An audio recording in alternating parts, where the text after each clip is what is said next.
talk to the mothers, the children, the neighbors, and all those who are attached to the Petrotrin business to make one clear statement to you first and foremost. The government is not closing down Petrotrin. And in case you were just opening your fridge and you didn't hear that when you closed the door, let me repeat it. The government of Trinidad and Tobago is not closing down Petrotrin. Continuing with news of Petrotrin now, a total of 3,400 jobs will be lost in the closure of Petrotrin's refinery. In his first budget speech, Minister Imbert stated diversification has become an urgent priority. But he and the PNM did the complete opposite of diversification. They have made us even more dependent on foreign exchange than we've ever been. With the blindside closure of Petrotrin, we now import our fuel. Another industry decimated by the PNM, forcing us to use foreign exchange to buy something we previously made and exported. It's carny all over again. This from the very minister who, still high from his win at the polls in September 2015, boasted in his first budget he would save the day and solve the so-called foreign exchange problem. Speaker, I now turn to foreign exchange. I take a drink for that. Madam Speaker, rebuilding confidence in the management of the foreign exchange market represents a central thrust as we revitalize our national economy. The current situation is untenable and has contributed to great uncertainty and capital flight. We have been in discussions with the Central Bank of Trinidad and Tobago, which has agreed on a collaborative effort for restoring confidence in the national economy.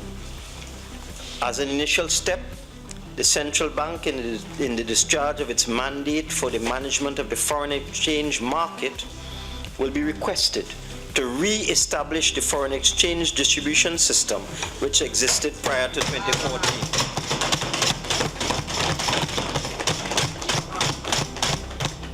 The Central Bank will also be requested to clear the backlog of arrears of foreign exchange demand and ensure that legitimate demands for foreign exchange are met, as well as to ensure the stability of the exchange rate.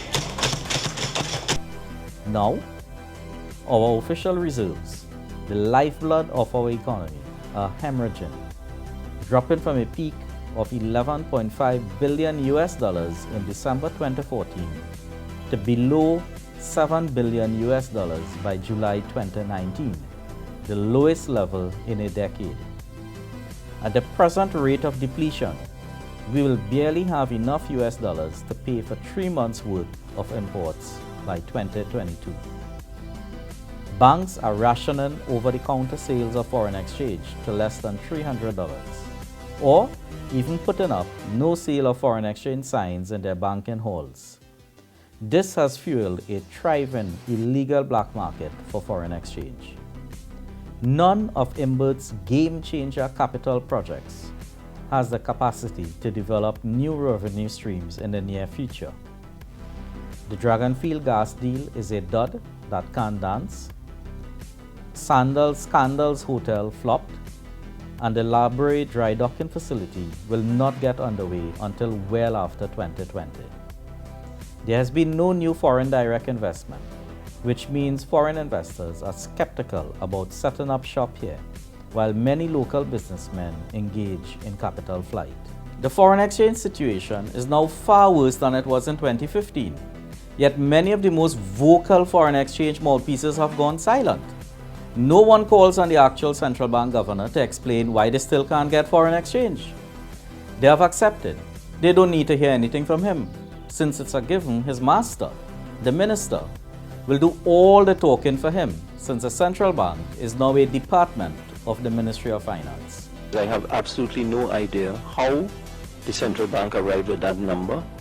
I don't know how the figure was calculated. I don't know the basis for the figure, and I find the figure surprising, and we at the Ministry of Finance, we don't agree.